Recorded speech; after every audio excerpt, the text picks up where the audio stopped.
Hey everybody, my name is Kristyna Moore and I'm an ambassador here with Wigs.com. And in honor of Lupus Awareness Month this May, I wanted to share with you my own personal lupus story. There are actually two different types of lupus. There's systemic lupus, which is the more serious form of the two. It attacks your tissues, your organs. It can be incredibly serious and life-threatening. It can greatly impact your quality of life.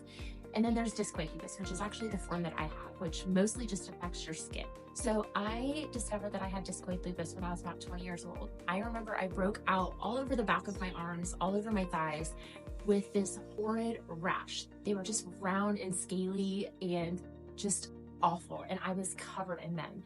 And so I immediately thought I had ringworm, and that's how they treated me at first when I went to the local urgent care. They gave me ringworm medicine and it did not do anything to get rid of this god-awful rash that I was covered in.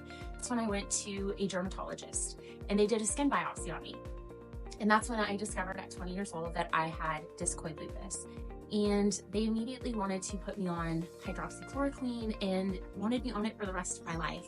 Now, I did go on it at first to try to get this flare-up under control, but I knew in my head that at 20 years old, I did not want to sign up for a drug that I had to be on the rest of my life if it was something that I felt like I could manage by limiting sun exposure, by limiting stress, and all of those sorts of things. I got that initial flare-up under control, albeit it took a really long time to do so. So uneasy when you are that young and you're being told that you have this autoimmune disease that there's nothing you can do about, right? This is something that I was gonna have to deal with for the rest of my life. And at 20 years old, that's really hard to wrap your brain around. And so I went on this journey of trying to limit how I could my flare-ups. I was successful sometimes, and then other times I was not, but I found what my main triggers tended to be. Now, in addition to this wonderful rash that I was trying to keep under control, I started noticing another symptom, and that was hair loss and hair thinning. And I'm not somebody that has ever had the luxury of experiencing long, thick, luscious locks at any point in my life. I've always had thin and fine hair, but I used to have a lot of it. And once I was diagnosed with discoid lupus, I really started noticing a change in the quality of my hair and a lot of thinning in my hair, which coupled with, this embarrassing rash was pretty devastating to somebody who throughout my life has always struggled with self-confidence. And just adding hair loss to that as a young woman was devastating. The problem with lupus is that it causes inflammation in the body, and that inflammation can cause your hair follicles to completely die to where they scar over and they don't produce hair anymore, or they can also cause your hair to become incredibly fragile and just break off. I was noticing more of the latter. So I noticed that my hair kind of turned into this cotton candy texture where it was just breaking off. It was all different lengths. It was super thin at the ends, and I just didn't know what to do about it. At that point, I feel like in the world, social media was not what it was today, and I didn't have really any support. I didn't have anybody that I could see that looked like me or was experiencing the same things that I was experiencing. It felt like it was a very lonely path that I was kind of forging on my own. But the one thing that I'm so grateful for today is this incredible community that you can find in social media with people that are going through the same things that you're going through. When I met my husband back in 2012, that was kind of when my hair loss really started progressing. I was 26 years old, so about 6 or so years after my lupus diagnosis. And that's when I started kind of dipping my toes into alternative hair. I didn't go straight into wigs. I didn't even know that wigs were frankly an option for quite a few years, unfortunately.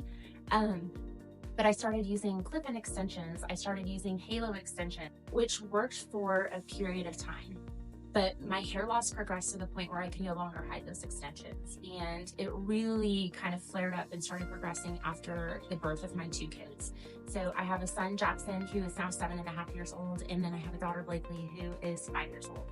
And it was after the birth of my daughter that I really realized that I was in a dark place and I needed to find a way out of it. I spent an entire life feeling less than and feeling not good enough, to be quite honest. I never felt beautiful. I never felt confident in my skin. And I saw this little girl and I was like, I'm who she's going to be looking to as an example of how to treat herself. And I came across on Instagram another influencer who was wearing wigs, who was dealing with hair loss as well. And there was something so refreshing and comforting about seeing somebody who was young, who was about my age, who was also dealing with hair loss, and who like had this beautiful hair thanks to wigs. And so I really started going down the path of wigs and doing a ton of research because let's be honest, wigs, whether it's synthetic or human hair, wigs are not cheap, and especially wigs that you want to feel confident in. It can feel like a huge financial burden and investment, and they are. At the time, I was terrified to wear wigs because I did not want anybody to know. I was not open about my hair loss. I was not open about alternative hair wearing. And so I got the most natural, expensive looking human hair wig that matched my bio hair, so that nobody would know that I was wearing a wig. I can remember getting that first wig in the mail. And I remember I showed my husband, sorry, I'm gonna get emotional. I remember I showed my husband ahead of time when I finally decided on the wig, the one that V1. I was like, this is the one I'm gonna pull the trigger on it. He loved it and was super supportive. And I remember I got that wig in the mail and I went into the bathroom by myself because I didn't want anybody around. I wanted this to be a moment, just me in the mirror, to figure this out. I put that wig on, and for the first time, I looked in the mirror and like felt beautiful. And it's crazy sitting here and getting so emotional about this, 4 years later. But that really was like such a pivotal point in my life where I was like, I can do this. I can turn this around. I can be a better mom to my kids. I can be a better wife to my husband, and I can be better to myself, because that is something that I never had the opportunity to do. I wanted to change the voice inside of my head that constantly picked myself apart. I wanted to look in the mirror and I wanted to see something that I was proud of and something that I thought was beautiful. And that very first wig was the catalyst for all of this. Once I started wearing my wig, I started immersing myself in this beautiful community of women who also suffered from hair loss, who also rocked wigs, and their vulnerability and their confidence, it did something for me. It made me feel confident in my own journey. Once I kind of got my footing a little bit with wigs, I didn't want to hide anymore. I wanted to be open and honest about it because I was still very insecure and self-conscious about people thinking that I was wearing a wig.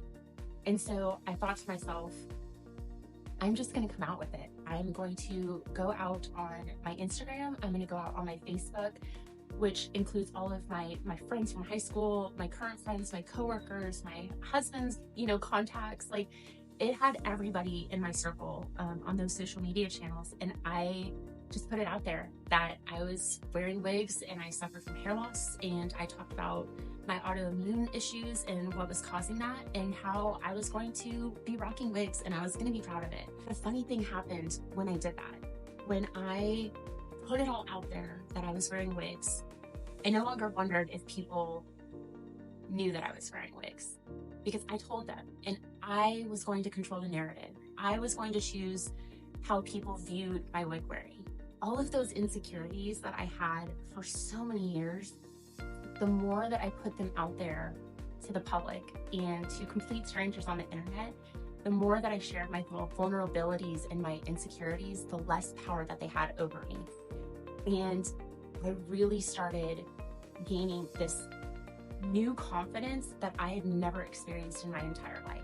And I will forever be grateful to Wigs for giving me that, because to be quite honest, I don't know where I would be today if I didn't take that leap of faith and try wigs for the first time. Now that I went out there and shared about wigs and shared about hair loss, I started building this community online and finding women that I could connect to on different levels, and women who have become incredibly close friends of mine.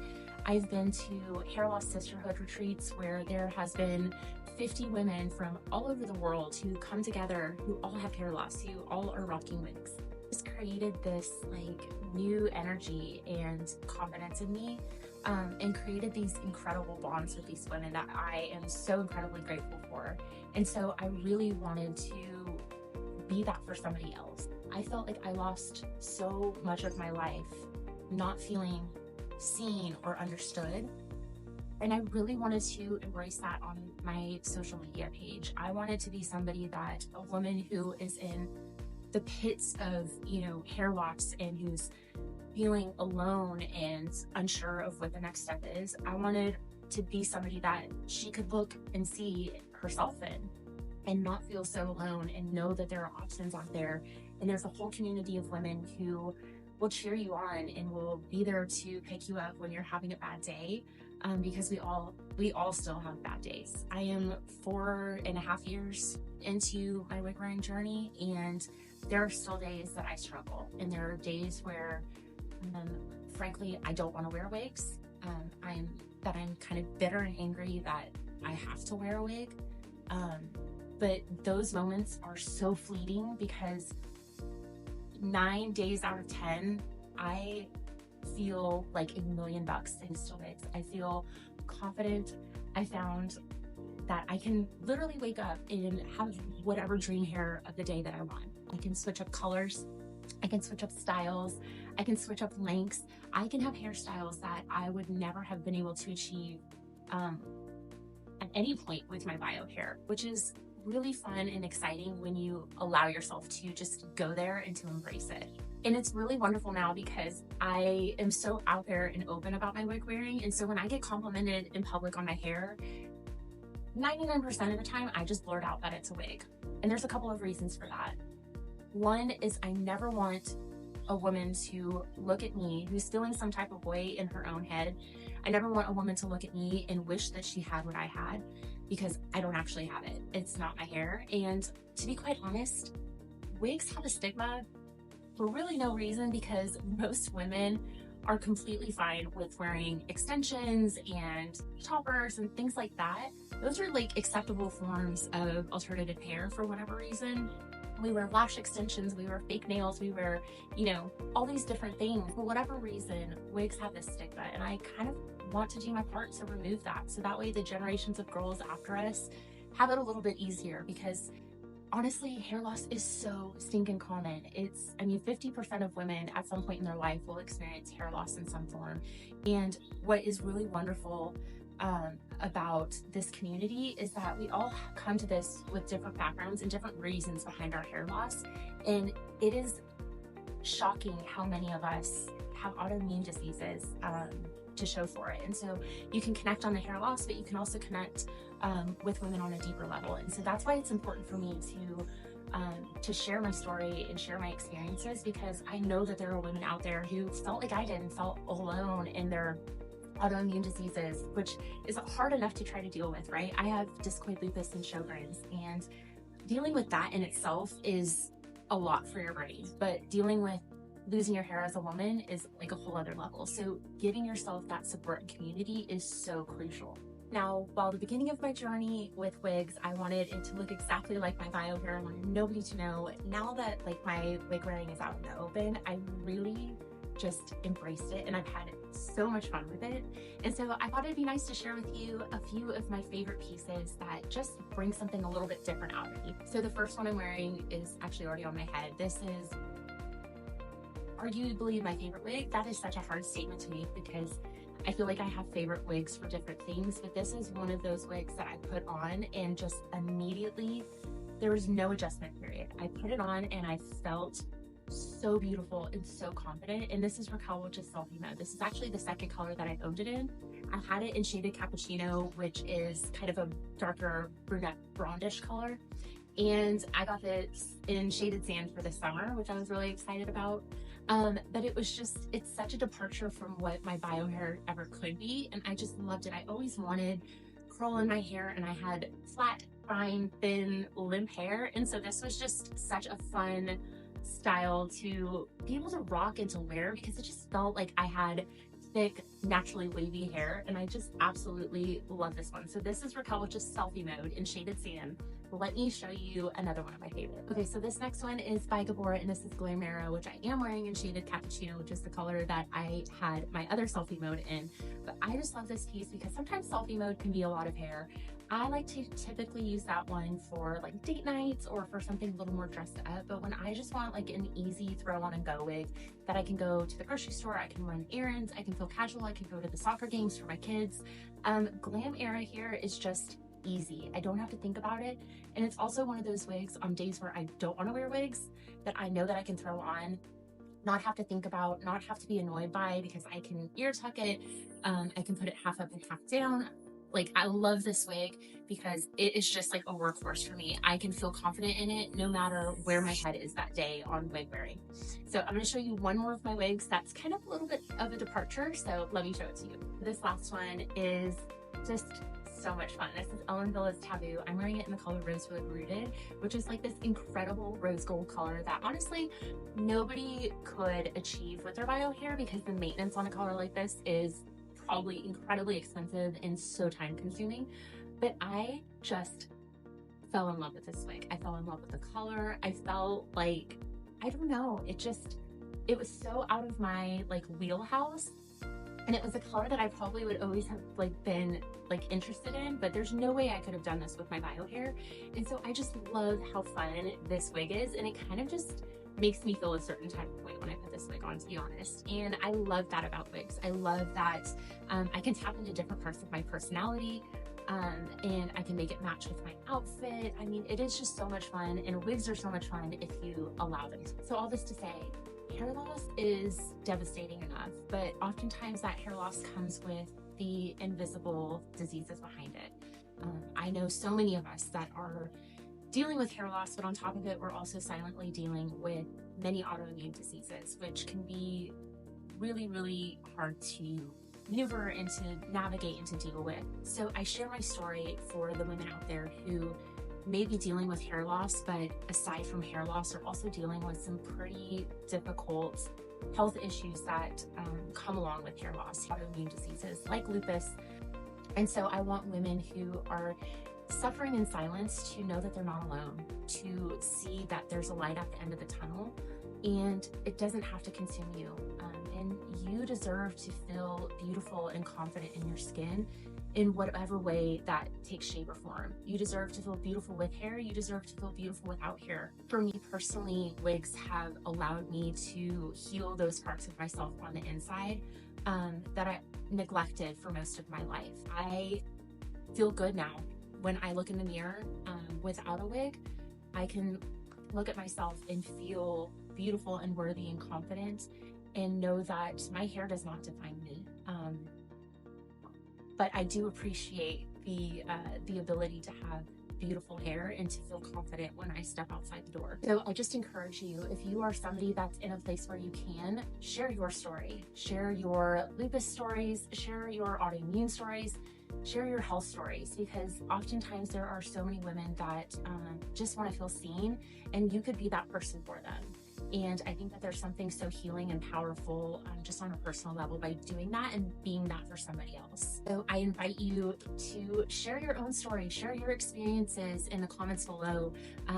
Let's make this like a positive thing. Let's show other women that there are more of us out there than not, and that they're not alone. And there's a whole community of women who are in the same boat, and we can all do this together. Be that voice and that person for somebody else, because you really can truly change the course of somebody's life. Just like the women before me changed my life and changed the trajectory of my own personal experience. And I always say this, and I will say it again because it just has always resonated with me. Finding purpose in my pain has been my mantra throughout this whole experience. I hope that this found who it needed to find. There is always a community out there who is going through what you're going through, and you just need to find it. And if you need help finding that community, whether it be with hair loss, with autoimmune, with health things, there's a lot of us out there who are open books, who are willing to be a listening ear when you need to vent, when you need advice, when you need somebody to help kind of guide you and direct you. I am always happy to be that person. So always feel free to reach out on my social channels, reach out to somebody else who is in this community. But it is really wonderful to find that support system for yourself. So do yourself that favor and take a leap of faith, because sometimes that leap of faith will change your life. I promise you. I hope you guys have an absolutely wonderful day. Have a wonderful summer, and just remember, wear the dang hair.